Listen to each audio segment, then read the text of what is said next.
Analyst Shekhar Iyer, the sheer fact that in 2019 the Bharatiya Janata Party has maximized the Hindi heartland, the north per se. There is an understanding that they need to make inroads desperately where the south is concerned because the gains are going to come from there if at all. Definitely, Preeti, BJP has an eye on the south and the reasons we know. And after all, I have interacted with Rangarajan Kumar Mangalam when he left Congress and joined the BJP. So today his son is in the Congress. And there were reasons why Rangarajan felt BJP could make inroads in the south. And if Modi is pushing that plan today, it's largely because leaders like Rangarajan Kumar Mangalam, who was also close to Atal Bihari Vajpayee, Advani ji, and they had laid that, the kind of route to be taken in the south. And the biggest problem was the mental block. The mental block was the BJP faced a narrative put by the Dravidian parties that the BJP is alien to the south.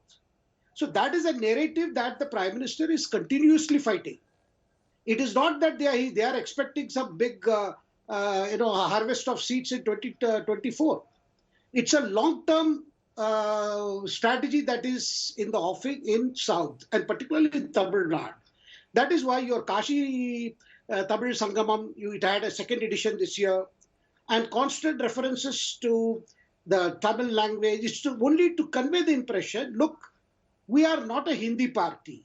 We are not trying to impose Hindi. It is to break that mental barrier and against the narrative that the Dravidian parties have continuously used again. But the bigger problem for the Dravidian parties today is they have to face corruption, whether it is AIDMK or DMK. The whole problem is they are on the defensive in Tamil Nadu. See, the DMK today, several ministries are facing corruption charges. And the fact that BJP Tamil Nadu President Annamalai has undertaken a Padyatra, and that is drawing traction. Traction not from the mainstream media there. It is drawing traction from local people. People are gathering in small numbers or bigger numbers in different places to hear Annamalai. So the future for the BJP is not as closed or cast in stone as it appears today. That is what is keeping BJP going in the south, particularly in Tamil Nadu, and the Prime Minister at it. All right, so it's a long-term plan. The BJP is working on it. Sumansi Raman, do you agree with Mr. Iyer? Because, till now, the southern states, at least for the Bharatiya Janata Party, could not be penetrated. Now, that could be the Hindutva nationalist ideology of oneness where the country is concerned, keeping up with the Dravidian kind of politics and mindset of the South, and the regionalism, the linguistic pride, which has been very, very different. But do you see that changing? Do you see that narrative and the dynamics changing now? Look, Preeti, I think fundamentally where the BJP has got it wrong as far as the South, except of course Karnataka, is that the South is a lot more focused on developmental politics than it is on, on the Hindutva ideological plank. Yes, language is important, but, I'll give you a classic example of Tamil Nadu.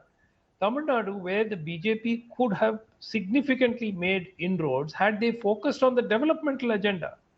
Instead, we have this issue of the stronghold having been installed, the Prime Minister coming and talking about the glory of Tamil and the glory of,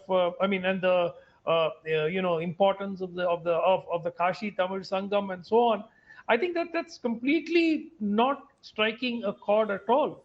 Look, the Madurai All India Institute of Medical Sciences has been pending for goodness knows, I think it's almost a decade now. And let's face it, 2 buildings had they come up there, the BJP would have had more to take to the Tamil voter than all this business of cultural, support for or cultural empathy with the Tamil people. So far, not a single building has come up. Can you believe it? How much would it have cost for the state BJP to have put pressure on the center and said, look, the DMK is embarrassing us, the Congress is embarrassing us, Mr. Udayanidhi Stalin is carrying a single brick and saying that nothing has come up in all these years. Why can't they put up a couple of buildings? Today, the Prime Minister comes and makes a speech. He says he's deeply anguished by the havoc that the floods have caused.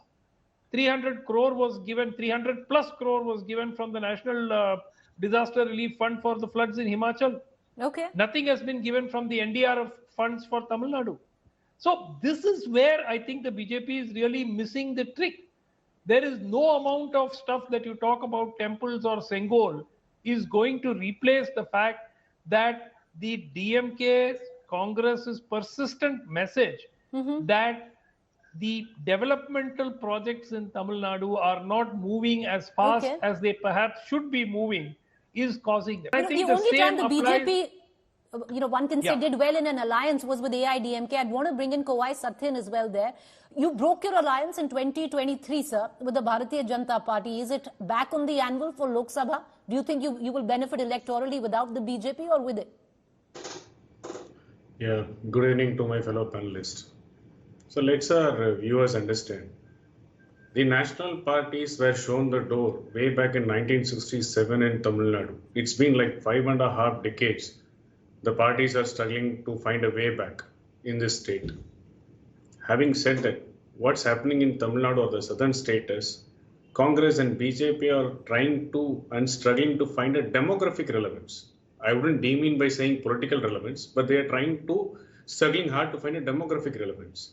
And today, Honorable Prime Minister coming and talking about development and stating that we have kickstarted 20,000 crores of programs. 20,000 crores is no big deal for Tamil Nadu because Tamil Nadu has witnessed many more such. Let me give you an example.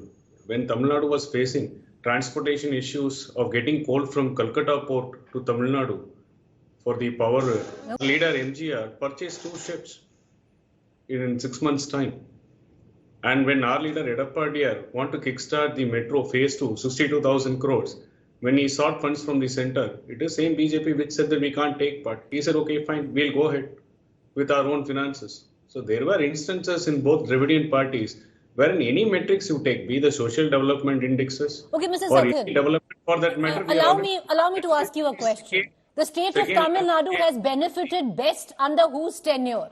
With the Congress in the center or the BJP in the center, sir? It doesn't matter. What people of Tamil Nadu look forward is who is able to represent Tamil Nadu better. Okay. As simple as that. So if you are able to get benefits from Congress as an ally, people have supported. If you are able to get benefits from BJP, people have supported.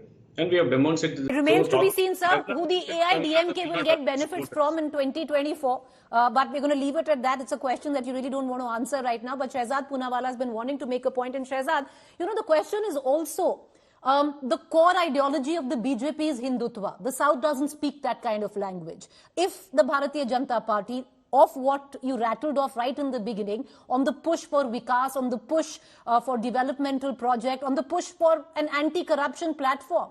If that was the language that the BJP was speaking, maybe things would have been a bit different. Till about 6 months ago, you wanted Hindi as the link language. First of all, let's get our facts correct. Hindi and Hindi Divas was started in 1949. It was made an official, it was made a language that should be promoted through the Official Languages Act under Indira Gandhi's government.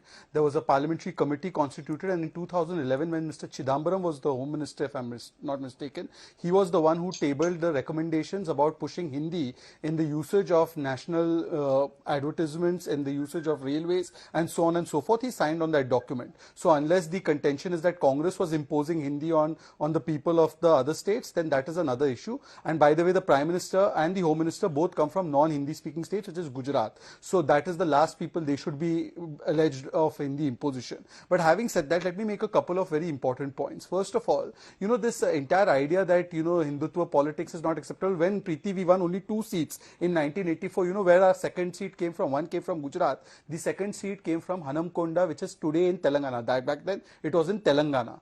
Back then, it was in Andhra. So therefore, we have never been disconnected. The entire continuity, the cultural continuity has been, in fact, eroded by certain parties merely because they want to hide their corruption and dynasty. Today, we know Pawan Mudi is convicted. We know the kind of corruption charges DMK faces. We know the kind of charges Pinarayi Vijayan government faces. We know the charges that KCR government faced. All of them have 2 things in common along with Congress: corruption and dynasty. And when they don't have any answer for this, they come on to the entire language and emotional issues, and they try to say so and so is imposing Hindutva, so and so is imposing Hindi. That is not true. And by the way, Sumansi Raman, at least when you sit as an analyst, you should be honest. You said the Madurai project is being delayed from decade. When was it announced? It was announced in 2015. And when was the land handed over? In November 21, at the time when there was also COVID. So what are you blaming? Where should the central government get the land in Tamil Nadu? The land will fall from Sumansi Raman's house. Okay. All right. You know, Shehzad, if the state government doesn't hand over the land, where do we construct the buildings of aims? In your house, in your parking lot? All right. Okay, Shehzad, you said to get the facts correct, I'll just quote, quote unquote, and that's the Home Minister speaking on National Hindi Day, where the Home Minister, allow me. You questioned my facts, so allow me, sir. Where he said, quote unquote, that Hindi needs to be made the national language of the country, the common language of the country. It is necessary to have one language which could represent India to the world. Therefore, Hindi needs to be that linked language. Now, I don't think I'm factually incorrect, Shehzad. This decision was not taken by Amit Shah. This decision was taken under the Nehru government, and it was the constitutional founding fathers who wanted English to be replaced by Hindi.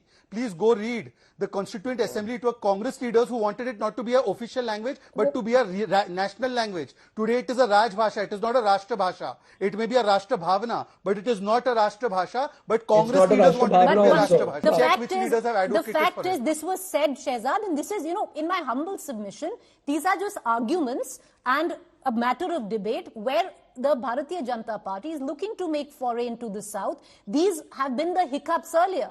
The core RSS ideology is one. The southern states don't think it's one. Because for them, it's deeply steeped in linguistic regional pride. There's a difference. No, Shehzad. That's all I'm just saying. It's a matter of debate. You can contend. But factually not incorrect. 1 second.